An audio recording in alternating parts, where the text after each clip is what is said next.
C.H. Spurgeon preached this message on January 31st, 1858, at the Music Hall of the Royal Surrey Gardens. It is entitled, "The 2 Talents." The text is found in the Gospel of Matthew, chapter 25, verses 22 and 23. He also that had received 2 talents came and said, Lord, thou deliveredst unto me 2 talents. Behold, I have gained 2 other talents beside them. His Lord said unto him, Well done, good and faithful servant. Thou hast been faithful over a few things. I will make thee ruler over many things. Enter thou into the joy of thy Lord. Every good gift and every perfect gift is from above, and cometh down from the Father of lights. All that men have they must trace to the great fountain, the giver of all good. Hast thou talents? They were given to thee by the God of talents. Hast thou time? Hast thou wealth, influence, power? Hast thou powers of tongue? Hast thou powers of thought? Art thou poet, statesman, or philosopher? Whatever be thy position, and whatever be thy gifts, remember that they are not thine, but they are lent thee from on high. No man hath anything of his own, except his sins. We are but tenants at will. God hath put us into his estates, and he hath said, Occupy till I come. Though our vineyards bear never so much fruit, yet the vineyard belongs to the king. And though we are to take the 100 for our hire, yet King Solomon must have his 1,000. All the honor of our ability, and the use of it, must be unto God, because he is the giver. The parable tells us this very pointedly, for it makes every person acknowledge that his talents come from the Lord.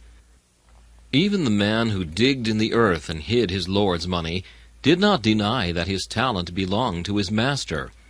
For though his reply, Lo, there thou hast that is thine, was exceedingly impertinent, yet it was not a denial of this fact. So that even this man was ahead of those who deny their obligations to God, who superciliously toss their heads at the very mention of obedience to their Creator, and spend their time and their powers rather in rebellion against him than in his service. Oh, that we were all wise to believe and to act upon this most evident of all truths, that everything we have received from the Most High. Now, there are some men in the world who have but few talents. Our parable says, one had 5, and another 2. To them I shall address myself today, and I pray that the few pointed things I may say may be blessed of God to their edification or rebuke. First, I shall notice the fact that there are many persons who have but few talents, and I will try to account for God's dispensing but few to them. Secondly, I shall remind them that even for these few talents they must be brought to account. And thirdly, I shall conclude by making the comforting observation that if our few talents be rightly used, neither our own conscience nor our Master's judgment shall condemn us for not having more. First then, God has made some men with few talents. You very often hear men speak of one another as if God had made no mental differences at all. One man finds himself successful, and he supposes that if everyone else could have been as industrious and as persevering as himself, everyone must necessarily have been as successful. You will often hear remarks against ministers who are godly and earnest men, but who do not happen to have much attracting power, and they are called drones and lazy persons, because they cannot make much of a stir in the world, whereas the reason may be that they have but little talent, and are making the best use of what they have, and therefore ought not to be rebuked for the littleness of what they are able to accomplish. It is a fact which every man must see that even in our birth there is a difference. All children are not alike precocious, and all men certainly are not alike capable of learning or of teaching. God hath made eminent and marvelous differences. We are not to suppose that all the difference between a Milton and a man who lives and dies without being able to read has been caused by education. There was doubtless a difference originally, and though education will do much, it cannot do everything. Fertile ground, when well tilled, will necessarily bring forth more than the best tilled estate, the soil of which is hard and sterile. God has made great and decided differences, and we ought, in dealing with our fellow men, to recollect this, lest we should say harsh things of those very men to whom God will afterwards say, "Well done, good and faithful servant." But why is it that God has not given to all men like talents? My first answer shall be, because God is a sovereign, and of all attributes next to his love, God is the most fond of displaying his sovereignty. The Lord God will have men know that he has a right to do what he wills with his own.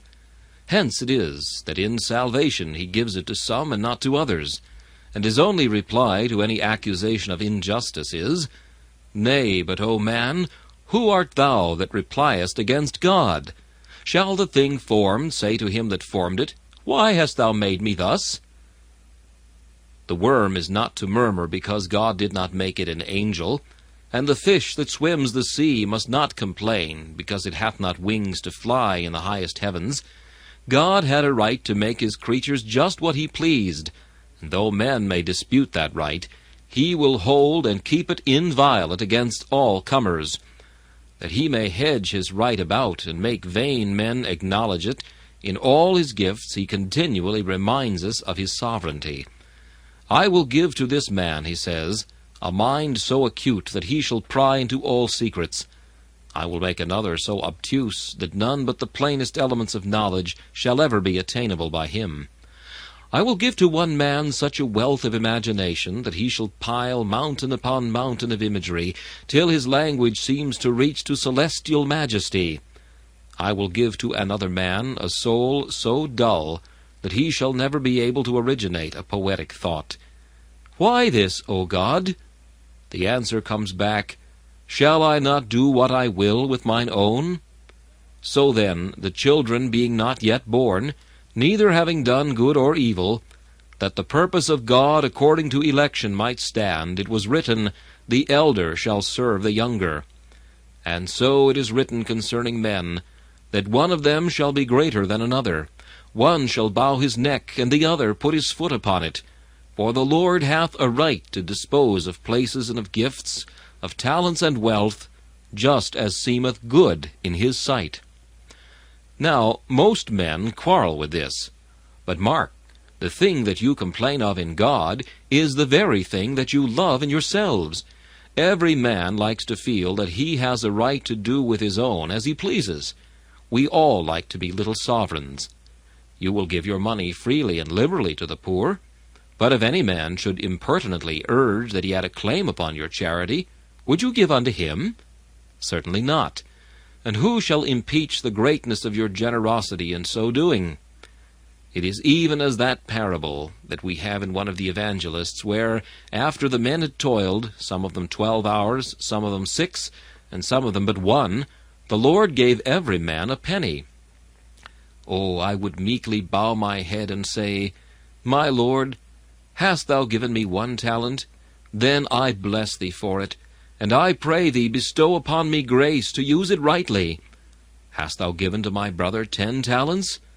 I thank thee for the greatness of thy kindness towards him, but I neither envy him, nor complain of thee. Oh, for a spirit that bows always before the sovereignty of God. Again, God gives to one 5, and to another 2 talents, because the Creator is a lover of variety. It was said that order is heaven's first law. Surely variety is the second. For in all God's works there is the most beautiful diversity. Look ye towards the heavens at night. All the stars shine not with the same brilliance, nor are they placed in straight lines like the lamps of our streets. Then turn your eyes below. See in the vegetable world how many great distinctions there are, ranging from the cedar of Lebanon to the hyssop on the wall, or the moss that is smaller still. See how from the huge mammoth tree, that seems as if beneath its branches it might shade an army, down to the tiny lichen, God hath made everything beautiful, but everything full of variety. Look on any one tree you please. See how every leaf differs from its fellow, how even the little tiny buds that are at this hour bursting at the scent of the approaching perfume of spring differ from each other, not two of them alike. Look again upon the animated world. God hath not made every creature like unto another. How wide the range, from the colossal elephant to the tiny coney that burrows in the rock, from the whale that makes the deep hoary with its lashings, to the tiny minnow that skims the brook. God hath made all things different, and we see variety everywhere. I doubt not it is the same even in heaven, for there are thrones and dominions and principalities and powers, different ranks of angels, perhaps rising tier upon tier. One star different from another star in glory. And why should not the same rule stand good in manhood? Doth God cast us all in the same mold? It seems not so. For he hath not made our faces alike. No two countenances can be said to be exactly the same. For if there be some likeness, yet is there a manifest diversity. Should minds then be alike? Should souls all be cast in the same fashion? Should God's creation dwindle down into a great manufactory, in which everything is melted in the same fire and poured into the same mold? No. For variety's sake, he will have one man a renowned David, and another David's unknown armor-bearer. He will have one man a Jeremiah, who shall prophesy, and another a Baruch, who shall only read the prophecy. One shall be rich as Dives, another poor as Lazarus. One shall speak with a voice loud as thunder, another shall be dumb. One shall be mighty in word and doctrine, another shall be feeble in speech and slow in words. God will have variety, and the day will come when, looking down upon the world, we shall see the beauty of its history to be mightily indebted to the variety of the characters that entered into it. But a little further, God hath a deeper reason than this. God gives to some men but few talents, because he has many small spheres, and he would have these filled. There is a great ocean, and it needs inhabitants. O Lord, thou hast made Leviathan to swim therein. There is a secret grotto, a hidden cavern, far away in the depths of the sea. Its entrance is but small. If there were naught but a Leviathan, it must remain untenanted forever. A little fish is made, and that small place becomes an ocean unto it. There are 1,000 sprays and twigs upon the trees of the forest. Were all eagles, how would the forest be made glad with song, and how would each twig bear its songster? But because God would have each twig have its own music, he has made the little songster to sit upon it. Each sphere must have the creature to occupy it adapted to the size of the sphere. God always acts economically. Does he intend a man to be the pastor of some small parish with 400 or 500 inhabitants? Of what use is it giving to that man the abilities of an apostle? Does he intend a woman to be a humble teacher of her own children at home, a quiet trainer of her own family? Would it not even disturb her and injure her if God should make her a poetess and give her gifts that might electrify a nation? The littleness of her talents will to a degree fit her for the littleness of her sphere. There is some youth who is quite capable of assisting in a ragged school. Perhaps if he had a higher genius, he might disdain the work, and so the ragged school would be without its excellent teacher. There are little spheres, and God will have little men to occupy them. There are posts of important duty, and men shall be found with nerve and muscle fitted for the labor. He has made a statue for every niche, and a picture for every portion of the gallery. None shall be left vacant. But since some niches are small, so shall be the statuettes that occupy them. To some he gives 2 talents, because 2 are enough, and 5 would be too many.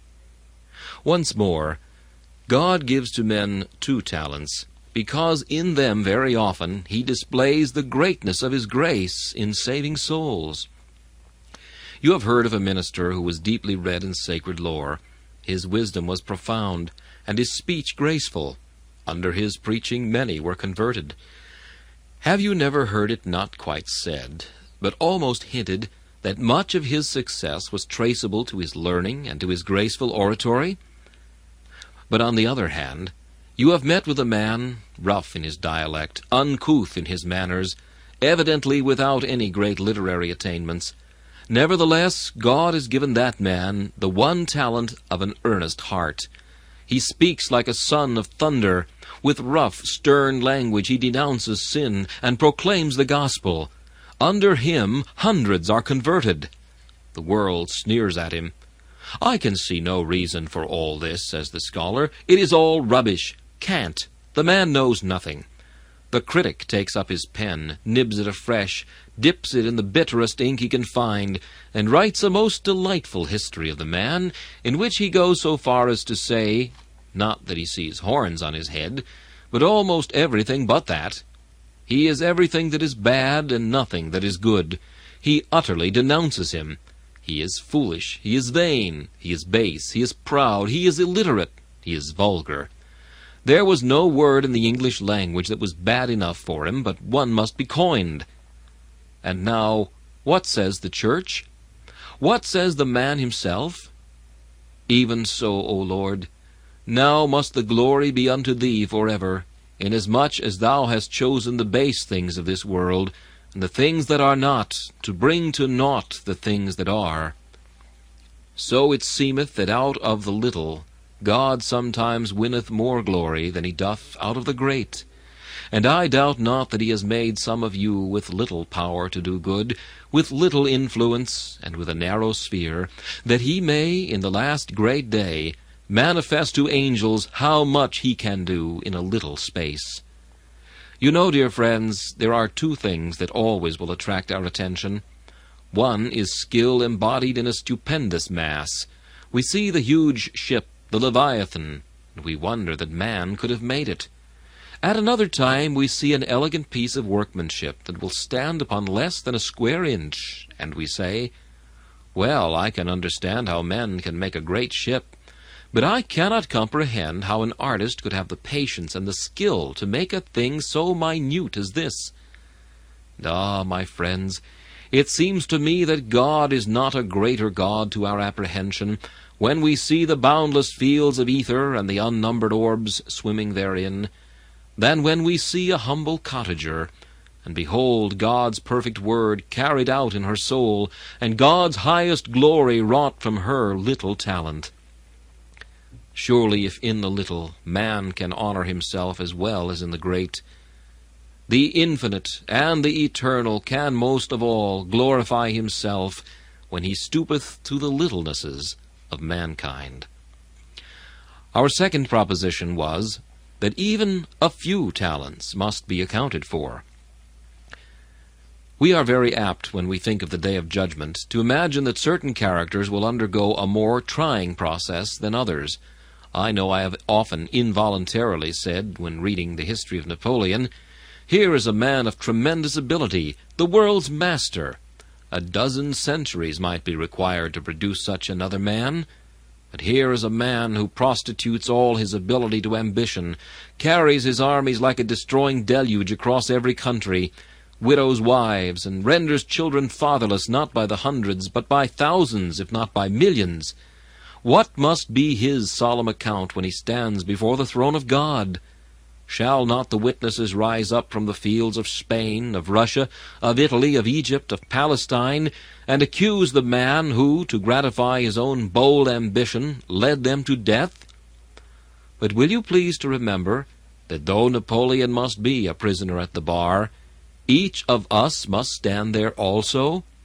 And though our position is not very high, and we have not stood upon the pinnacle of fame, yet we have stood quite high enough to be born under the observation of the Most High, and we have had just ability enough and power enough to have done mischief in the world, and to be accountable for it. "Oh," said one, "I thought that surely in the day of judgment he would pass me by. I have been no Tom Paine. I have not been a leader amongst low and vulgar infidels. I have been no murderer. I have not been prince among sinners. I have not been a disturber of the public peace. What few sins I have committed have taken place quietly, Nobody has heard of them. I don't think my bad example has gone far. Perhaps my children have not been much blessed by my behavior, but nevertheless mine has been a very small quantum of mischief, too small to have poisoned anyone beside myself. I've been on the whole so tolerably moral that though I cannot say I have served God, yet my variations from the path of duty have been slight indeed. Ah, truly, friends, you may think yourselves never so little, but your making yourselves insignificant will not excuse you. You have had but little entrusted to you. Then the less trouble for you to make use of your talents. The man who has had many talents requires much hard labor to use them all. He might make the excuse that he found 5 talents too many to put out in the market at once. You have only 1. Anybody can lend out his 1 talent to interest. It will cost you but little trouble to apply that.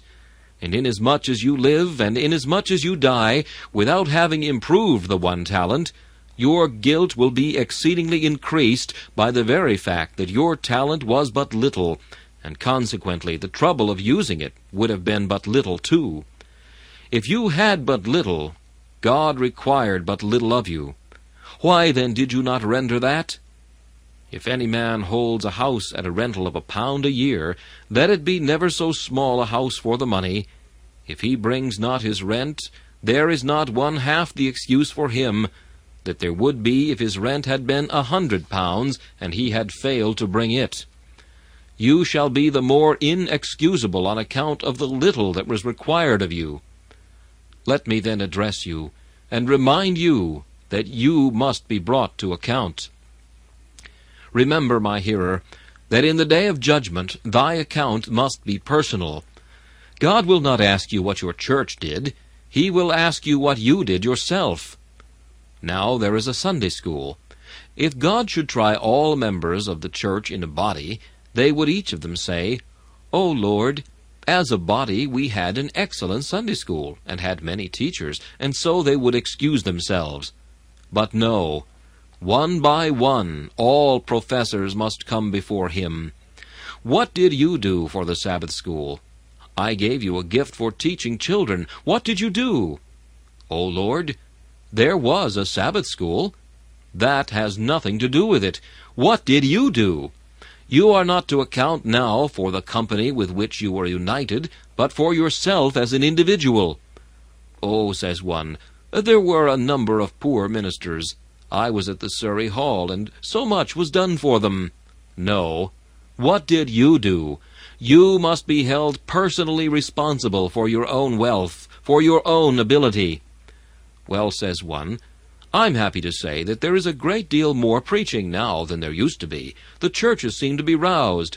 Yes, sir, and you seem to take part of the credit to yourself. Do you preach more than you used to? You are a minister. Do you make any greater efforts? Remember, it is not what your brethren are doing, but it is what you do that you will be called to account for at the bar of God. And each one of you will be asked this question, "What hast thou done with thy talent?" All your connection with churches will avail you nothing. It is your personal doings, your personal service toward God that is demanded of you as an evidence of saving grace. And if others are idle, if others pay not God his due, so much the more reason why you should have been more exceedingly diligent in doing so yourself. Recollect again that your account will have to be particular. God will go into all the items of it. At the day of judgment you will not have to cast up a hurried account in the gross, but every item shall be read. Can you prove that? Yes. For every idle word that man shall speak, he shall be brought unto account at the day of judgment. Now it is in the items that men go astray. Well, says one, if I look at my life in the bulk, I am not very much ashamed. But it is those items, those little items, they are the troublesome part of the account that one does not care to meddle with. Do you know that all yesterday was made up of littles? And the things of today are all little, and what you do tomorrow will all be little things. Just as the tiny shells make up the chalk hills, and the chalk hills together make up the range, so do the trifling actions make up the whole account, and each of these must be pulled asunder separately. You had an hour to spare the other day. What did you do? You had a voice. How did you use it? You had a pen. You could use that. How did you employ it? Each particular shall be brought out, and there shall be demanded an account for each one. Oh, that you were wise, that you did not slur this matter, but would take every note in the music of your behavior, and seek to make each note in harmony with its fellow, lest after all the psalm of your life may prove to be a hideous discord. Oh, that ye who are without God would remember that your life is assuredly such that the trial of the last great day must end in your condemnation. Again, that account will be very exact. There will be no getting off without those little things. Oh, they were a few peccadilloes, and very small matters indeed. I never took stock of them at all. But they will all be taken stock of then. When God comes to look into our hearts at last, he will not only look at the great, but at the little. Everything will be seen into, the penny sins as well as the pound iniquities. All must be brought against us, and an exact account given. Again, remember in the last place, upon this point, that the account will be very impartial at the day of judgment, when all will be tried without any reference to their station. The prince will be summoned to give an account of his talents, and side by side must stand his courtier and his slave. The mightiest emperor must stand at God's bar as well as the meanest cottager. All must appear and be tried according to the deeds they have done in the body. As to our professions, they will avail us nothing. We may have been the proudest hypocrites that ever made the world sick with our pride, but we must be searched and examined as much as if we had been the vilest sinners. We must take our own trial before God's eternal tribunal, and nothing can bias our judge, or make him give an opinion for or against us, apart from the evidence. Oh, how solemn this will make the trial, especially if we have no blood of Christ to plead. The great advocate will get his people an acquittal through his imputed merits, even though their sin in itself would condemn them.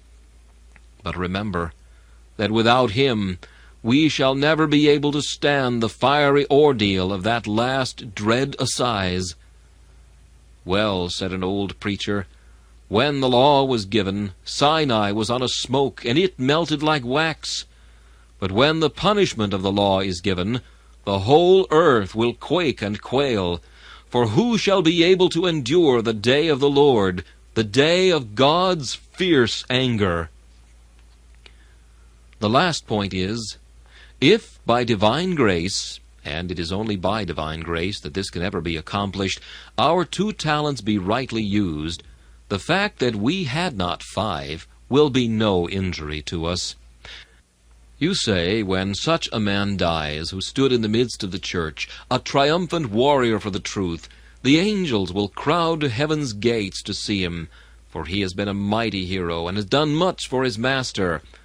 A Calvin or a Luther, with what plaudits shall they be received? Men with talents, who have been faithful to their trust. Yes, but know ye not that there is many a humble village pastor, whose flock scarcely numbers 50, who toils for them as for his life, who spends hours in praying for their welfare, who uses all the little ability he has in his endeavor to win them to Christ? And do ye imagine that his entry into heaven shall be less triumphant than the entry of such a man as Luther? If so, ye know not how God dealeth with his people. He giveth them rewards, not according to the greatness of the goods with which they were entrusted, but according to their fidelity thereunto. And he that hath been faithful to the least shall be as much rewarded as he that hath been faithful in much. I want you briefly to turn to the chapter to see this. You will note first that the man with 2 talents came to his Lord with as great a confidence as the man that had 5. And he said, Lord, thou deliveredst unto me 2 talents. Behold, I have gained 2 talents beside them. I will be bound to say that while that poor man with the 2 talents was trading with them, he frequently looked upon his neighbor with the 5 talents and said, "Oh, I wish I could do as much as he is doing. See now, he has 5 talents to put out, and how much interest he has coming every year. Oh, that I could do as much." And as he went on, he often prayed, "O my Lord, give me greater ability and greater grace to serve thee, for I long to do more." And when he sat down to read his diary, he thought, this diary does not tell much. There is no account of my journey through 50 counties. I cannot tell how I have traveled from land to land, as Paul did, to preach the truth. No, I have just had to keep in this parish, and been pretty well starved to death, toiling for this people. And if I have added some 10 or a dozen to the church, that has been a very great deal to me. Why, I hear that Mr. So-and-so was privileged to add 200 or 300 in a year. Oh, that I could do that! Surely when I go to heaven, I shall creep in at the door somehow, while he, by grace, will be enabled to go boldly in, bringing his sheaves with him. Now stop, poor little faith, stop. Thy master will not deal thus with thee. When thou shalt come to die, thou wilt through his grace feel as much confidence in dying with thy 2 well-used talents as thy brother with his 10. For thou wilt, when thou comest there, have thy Lord's sweet presence, and thou wilt say, "I am complete in Christ. Christ's righteousness covers me from head to foot. And now in looking back upon my past life, I can say, Blessed be his holy name. It is little that I could do, but I have done as much as I could for him. I know he will pardon my defects and forgive my miscarriages, and I shall never look back upon my humble village charge without much joy that the Lord allowed me to labor there. And oh, methinks, that man will have even a richer commendation in his own conscience than the man who has been more publicly applauded, for he can say to himself, after putting all his trust in Christ, "Well, I am sure I did not do this for fame, for I blushed unseen. I have lost my sweetness on the desert air. No one has ever read my deeds. What I did was between myself and my God, and I can render up my account to him and say, Lord, I did it for thee, and not to honor myself. Yes, I might tell you now of many a score of earnest evangelists in this our land, who are working harder than any one of us, and yet win far less honor. Yes, and I could bring you up many a score of city missionaries, whose toil for Christ is beyond all measure of praise, who never get much reward here, nay, rather meet with slights and disrespect. You see the poor man start soon as he goes from his place of worship today. He has got 3 hours this afternoon to go and spend among the sick, and then you will see him on Monday morning. He has to go from house to house, often with the door slammed in his face, often exposed to mobs and drunken men, sometimes jeered and scoffed at, meeting with persons of all religious persuasions and of no persuasion. He toils on. He has his little evening meeting, and there he gets a little flock together and tries to pray with them, and he gets now and then a man or a woman converted. But he has no honor. He just takes them off to the minister, and he says, Sir, here is a good man. I think he is impressed. Will you baptize him and receive him into your church? The minister gets all the credit of that. But as for the poor city missionary, there is little or nothing said of him. There is perhaps just his name, Mr. Brown or Mr. Smith, mentioned sometimes in the report, but people do not think much of him, except perhaps as an object of charity they have to keep, whereas he is the man that gives them the charity, giving all the sap and blood and marrow of his life for some poor 60 pounds a year, hardly enough to keep his family above want. But he, when he dies, my friend, shall have no less the approval of his conscience than the man who was permitted to stand before the multitudes and raise the nation into excitement on account of religion. He shall come before the Master, clothed in the righteousness of Christ, and with unblushing face shall say, I have received 2 talents. I have gained beside them 2 talents more. Furthermore, and to conclude, you will notice there was no difference in his master's commendation, none in the reward. In both cases it was, "Well done, good and faithful servant. Thou hast been faithful in a few things. I will make thee ruler over many things. Enter thou into the joy of thy Lord." Here comes Whitefield, the man that stood before 20,000 at a time to preach the gospel, who in England, Scotland, Ireland, and America has testified the truth of God, and who could count his converts by thousands, even under one sermon. Here he comes, the man that endured persecution and scorn, and yet was not moved, the man of whom the world was not worthy, who lived for his fellow men, and died at last for their cause. Stand by, angels, and admire, whilst the Master takes him by the hand and says, "Well done, good and faithful servant. Enter thou into the joy of thy Lord." See how free grace honors the man whom it enabled to do valiantly. Hark! Who is this that comes there? A poor, thin-looking creature that on earth was a consumptive. There was a hectic flush now and then upon her cheek, and she lay 3 long years upon her bed of sickness. Was she a prince's daughter? For it seems heaven is making much stir about her. No, she was a poor girl that earned her living by her needle, and she worked herself to death, stitch, stitch, stitch, from morning to night. And here she comes. She went prematurely to her grave, but she is coming like a shock of corn fully ripe into heaven, and her Master says, "Well done, thou good and faithful servant. Thou hast been faithful in a few things. I will make thee ruler over many things. Enter thou into the joy of thy Lord." She takes her place by the side of Whitefield. Ask what she ever did, and you find out that she used to live in some back garret down some dark alley in London. And there used to be another poor girl come to work with her, and that poor girl, when she first came to work with her, was a gay and volatile creature, and this consumptive child told her about Christ. And they used, when she was well enough, to creep out of an evening to go to chapel or to church together.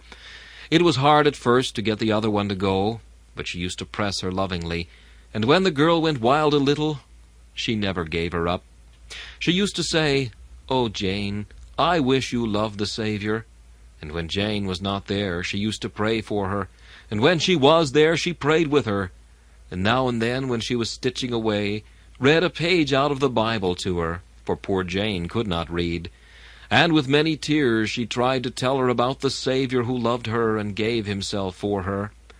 At last, after many a day of hard persuasion, and many an hour of sad disappointment, and many a night of sleepless, tearful prayer, at last she lived to see the girl profess her love to Christ. And she left her and took sick, and there she lay till she was taken to the hospital, where she died. When she was in the hospital, she used to have a few tracts, and she used to give them to those who came to see her. She would try, if she could, to get the women to come round, and she would give them a tract. When she first went into the hospital, if she could creep out of bed, she used to get by the side of one who was dying, and the nurse used to let her do it, till at last she got too ill, and then she used to ask a poor woman on the other side of the ward, who was getting better and was going out, if she would come and read a chapter to her. Not that she wanted her to read to her on her own account, but for her sake. She thought it might strike her heart while she was reading it. At last this poor girl died and fell asleep in Jesus, and the poor consumptive needle-woman had said to her, "Well done." And what more could an archangel have said to her? She hath done what she could.